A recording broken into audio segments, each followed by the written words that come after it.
하박국서에서 보면 하나님이 우리가 주님 앞에 올 때마다 이렇게 반가워하신대요. 이야, 무게가 왔구나. 이름 불러주시면서 우리를 영접하시고 반가워하신다고. 할렐루야. 예. 우리 그리스도인들은 대부분 스스로를 보수주의자라고 그렇게 생각하며 살 때가 많습니다. 특별히 신앙은 지킨다 하는 말과 어울린다고 생각하는 거죠. 그러나 또 우리는 개혁교회의 일원입니다. 신앙은 개혁하는 거다, 변화시키는 거다, 날마다 새로워지는 거다, 이런 고백도 우리가 하면서 살죠. 사실 이 두 개가 다른 것이 아니에요. 개혁하고 새로워지지 아니하면 지키는 것이 아니라 상하고 썩고 그렇게 되기가 쉽기 때문입니다. 어쨌든 신앙생활은 지켜야 할 것을 지켜야 합니다.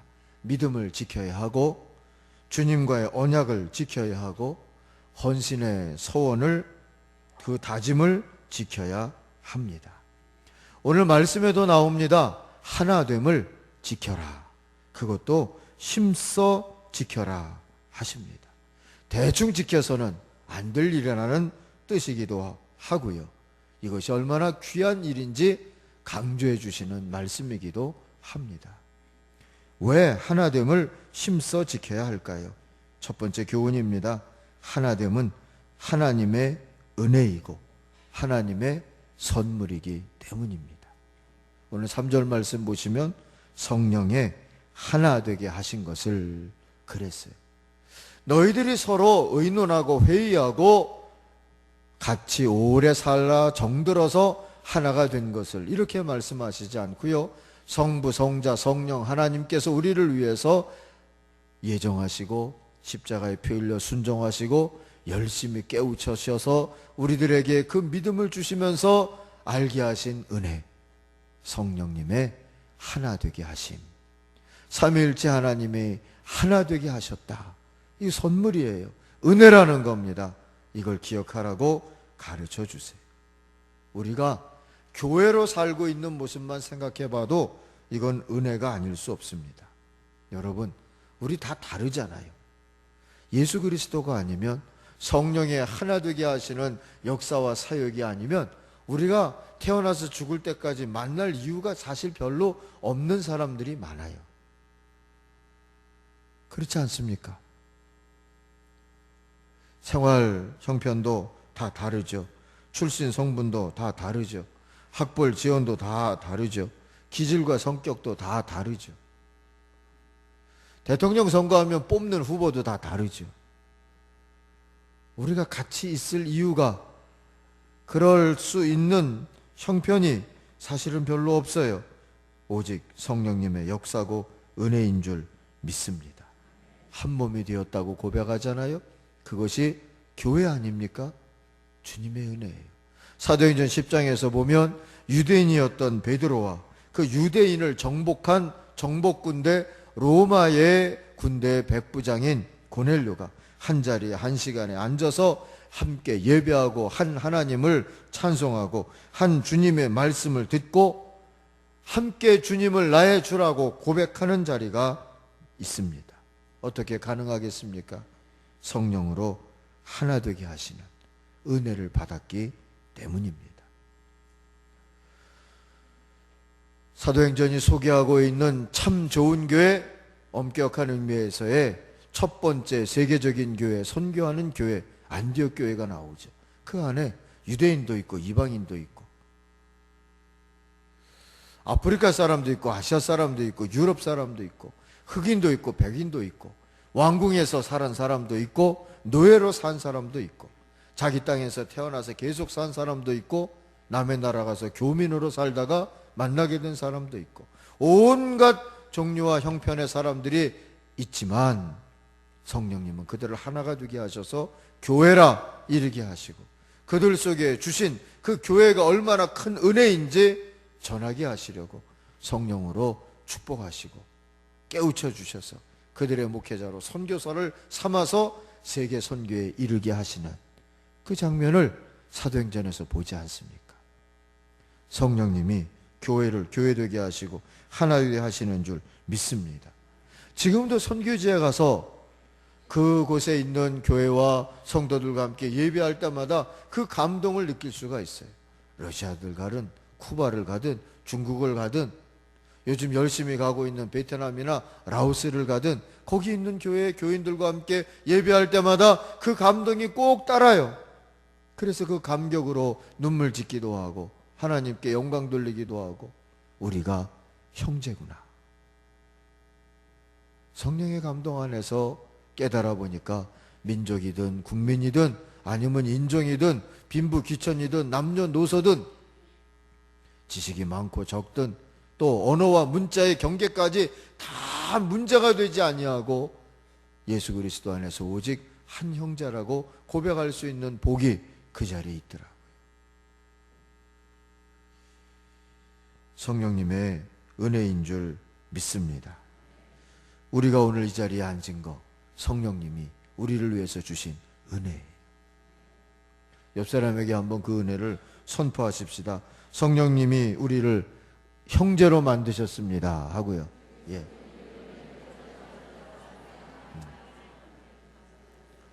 누가 형할지 아우할지는 알아서 하세요. 그러나 어쨌든 형제예요. 할렐루야. 두 번째, 하나됨을 힘써 지켜야 될 이유가 있다면 바로 이 은혜를 귀하게 여기는 게 믿음이기 때문입니다. 귀한 걸 귀하게 여겨야 귀한 거 아니겠습니까? 오늘 1절 말씀 보니까 그러므로 라고 시작을 하는데 이 말씀은 부르심에 합당하게 하는 말과 직결이 되어집니다.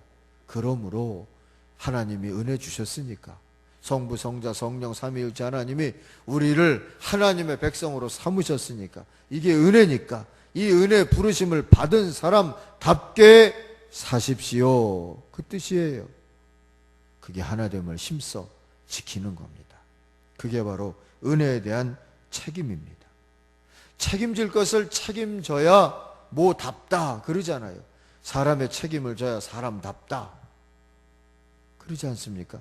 지도자의 책임을 져야 지도자답다 이런 이야기를 듣지 않습니까? 믿는 사람은 믿음으로 이 은혜에 대한 책임을 져야 믿음답다 그리스도인답다 이 소리를 들을 수 있는 거죠.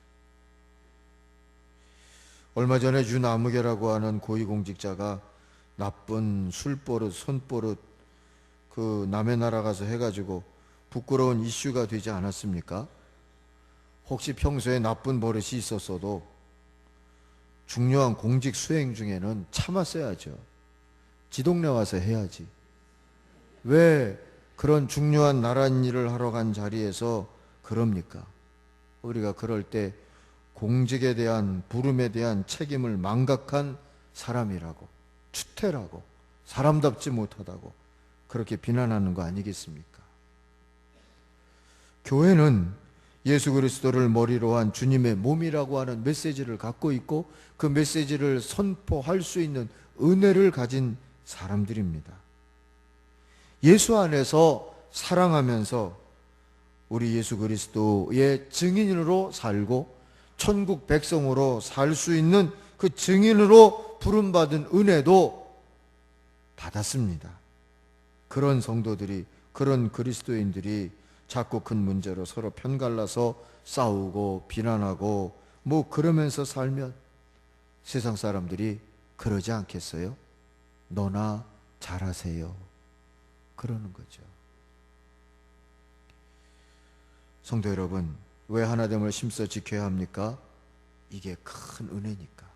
이 은혜에 대한 책임으로 하나됨을, 성령의 하나됨을 힘써 지켜야 할 줄 믿습니다. 두 번째로 생각할 일입니다. 어떻게 그럼 하나됨을 지킬 수가 있을까?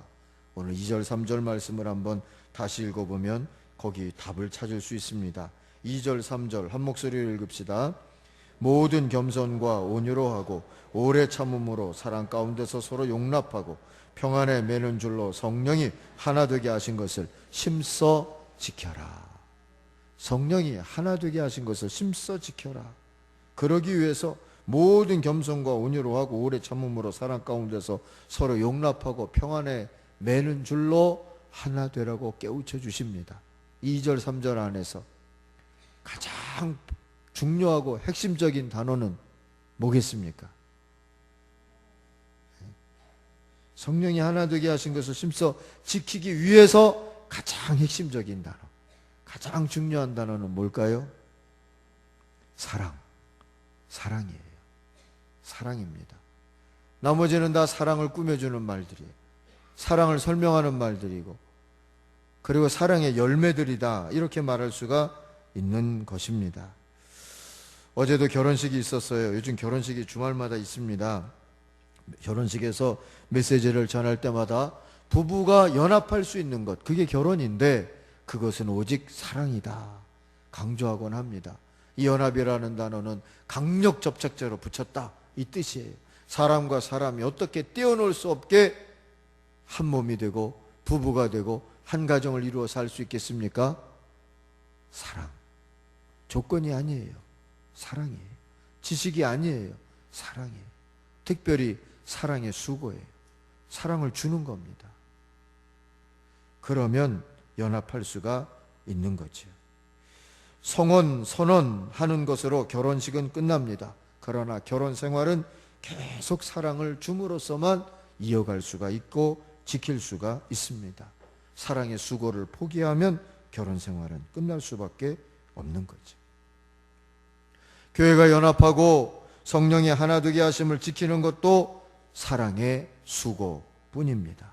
은사가 많다고, 돈이 많다고, 지식인이 많다고, 성공한 사람이 많다고 지킬 수 있는 것이 아닙니다. 사랑의 수고가 있어야 합니다. 고린도 교회가 그 대표적인 예가 되지 않습니까? 고린도는 그 당시 마게도냐에서 그리스에서 대도시였어요. 많은 사람이 있었습니다. 물자가 풍요했습니다. 교회도 컸어요. 사람도 많이 모였고 은사를 가진 사람들도 많았습니다. 그 가운데 물질도 컸습니다. 그리고 좋은 지도자들이 오고 갔기 때문에 많은 사람들이 영적인 지식도 풍성하게 가질 수가 있었습니다. 그러나 사랑의 수고를 안 하니까 그들은 시기하고 분열할 수밖에 없었습니다. 시기하고 분열한다는 것은 받는 사랑만 추구할 때 생기는 현상이에요. 주는 사랑은 생각하지 아니하고 받는 사랑만 할 때 일어나는 현상이죠. 그래서 바울은 그 고린도 교회에게 간곡하게 권면한 겁니다. 이제 방언, 예언, 병고침 같은 은사는 그만 구하고, 그건 중요하지만 충분하니까 오직 제발 사랑의 은사를 구하시오. 이런 교회일수록, 이런 공동체일수록 큰 걸 좋아하니까 바울이 권면한 거예요. 가장 큰 은사를 여러분에게 소개합니다. 사랑의 은사입니다. 사랑을 구하십시오. 오늘 바울은 하나님의 영에 감동이 되어서 다시 한번 외칩니다. 오직 사랑 가운데서 성령의 하나 되게 하신 것을 힘써 지키십시오. 그러기 위해서 오늘 우리는 성령 충만을 구해야 합니다. 성령 충만을 구하면서 우리가 바라보는 것은 성령 충만의 열매인 사랑입니다. 사랑의 열매인 겸손과 온유와 오래 참음과 용납과 평안에 매는 줄입니다. 여러분은 성령 충만을 구하시면서 어떤 열매를 생각하세요? 어떤 응답을 생각하십니까? 성령 충만해서 내 자식이 대학 잘 갈 일 생각하십니까?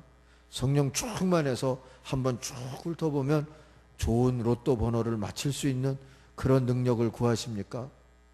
성령 충만하면서 사랑의 열매가 많아서 그 사랑의 열매인 겸손과 온유와 오래 참음과 용납과 평안에 매는 줄을 성도들에게 나누어주고 가족들에게 나누어주고 온 세상에 나누어주면서 살아서 성령이 하나 되게 하시는 것을 힘써 지킬 수 있는 사람 되기를 구하시기를 주의 이름으로 축원합니다. 그 열매를 한번 하나씩 묵상해 보십시다. 첫 번째는 겸손, 두 번째는 온유라고 나오죠. 겸손은 뭐예요? 한번 따라 하십시오. 자기 공로를 과시하지 않는 것, 자기 업적을 과시하지 않는 것, 그게 겸손이에요. 온유는 뭘까요? 따라해 보세요. 자기 권리와 힘을 주장하지 않는 것. 권리와 힘을 주장하지 않는 게 온유고요. 자기 잘난 걸 자랑하지 않는 게, 과시하지 않는 게 겸손입니다. 이 겸손과 온유가 없을 때 우리가 그걸 뭐라고 그러는지 아시죠? 겸손과 온유의 반대쪽에 뭐가 있습니까? 교만이 있는 거죠. 겸손과 온유의 사랑의 열매를 주지 못하는 게 교만입니다. 교만은 밑바닥에 다른 사람을 판단하고 깔보는 것이 깔려 있는 거예요. 내가 너보다는 낫고, 내가 너보다는 중요하고, 내가 너보다는 존경을 받아야 하고, 내가 너보다는 의미가 있어야 되고, 근데 그게 인정이 안 될 때에는 공로와 업적을 과시하고 힘으로 몰아붙이고 그리고 자기 권리를 주장하고 그러는 겁니다. 그러느라고 트집 잡고 그러느라고 가르친다, 충고한다 그러면서 사람들에게 상처 주기 일쑤인 거죠. 때로는요, 교회에서도 기도를 열심히 하고 새가족의 봉사도 열심히 하고 그러면 어떤 사람들이 그런데요, 저거 이단 아니야? 요새 신천지가 와서 열심을 내는 사람들이 있다는데 아니야? 그런데요. 전도 열심히 하면은요, 옆에서 살림은 언제 하나? 식구들 밥이나 해주고 다니나? 아니 그 집 밥 먹는지 안 먹는지 걱정되면 가서 해주면 될 일이지 뭘 옆에서 자꾸 그러는지 모르겠어요. 재능과 시간과 물질을 신앙생활을 위해서 열심히 바치면서 살면 저 사람 교회에서 뭐 되려고 저러나 보다 또 그런데요. 여러분, 이런 게 교만이에요. 근데 이건 병입니다.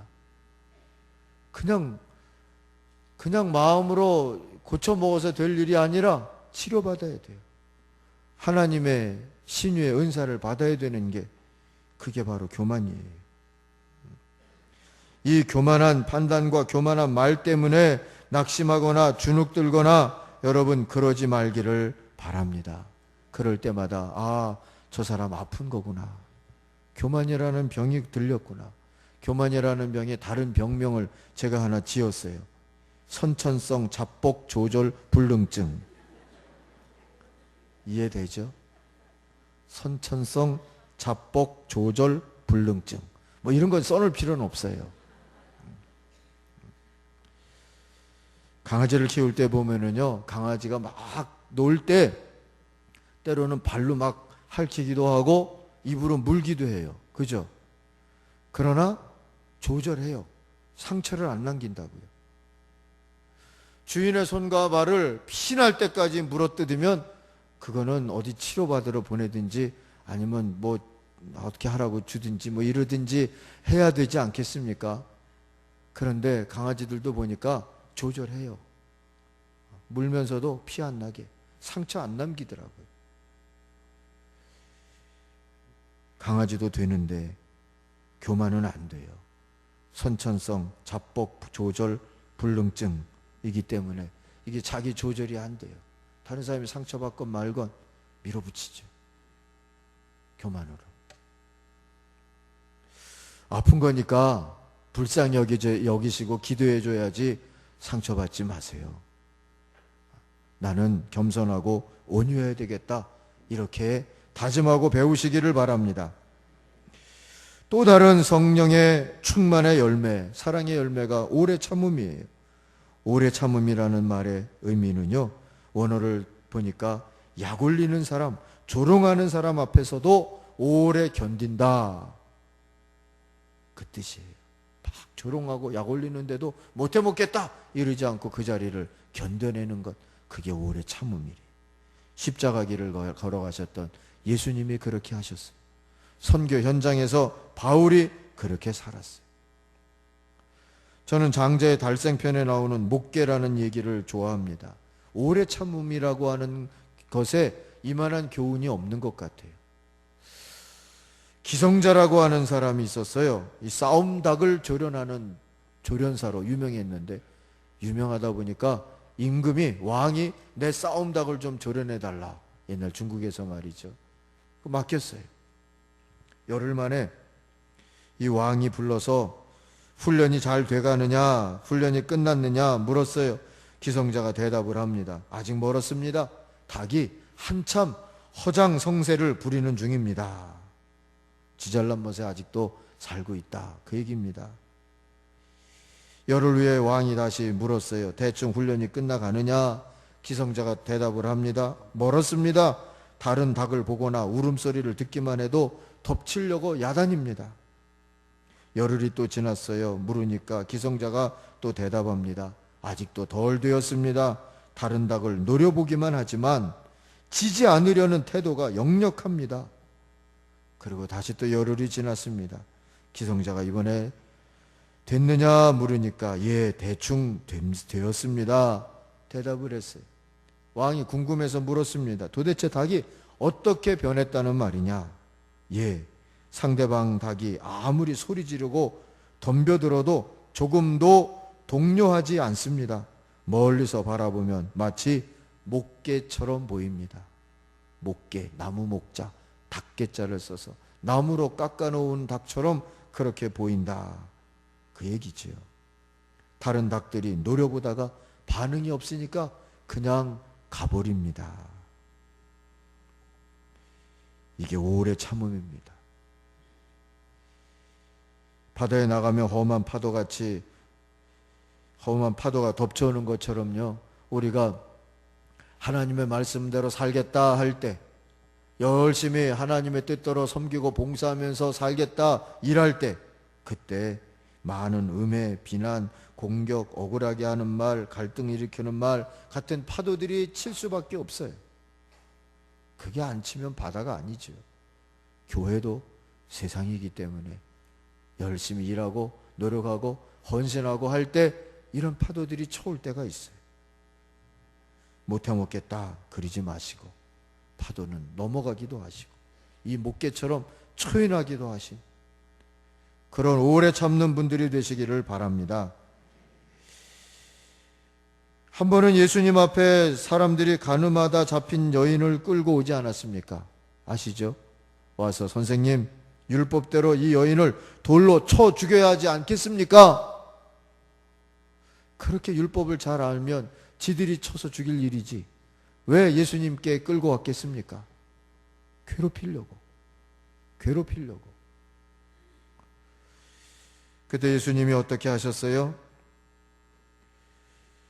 그 저희가 보이기 때문에, 그 악한 의도가 보이기 때문에 불쾌할 수도 있었을 터인데, 분노하실 수도 있었을 터인데, 싸우겠다고 하셨을 수도 있었을 터인데, 예수님은 가만히 땅바닥에 손가락으로 뭔가를 쓰셨다 그랬어요. 시간을 좀 가지고 사태가 진정된 다음에 주님 말씀하셨죠? 너희 중에 죄 없는 자가 돌로 쳐라.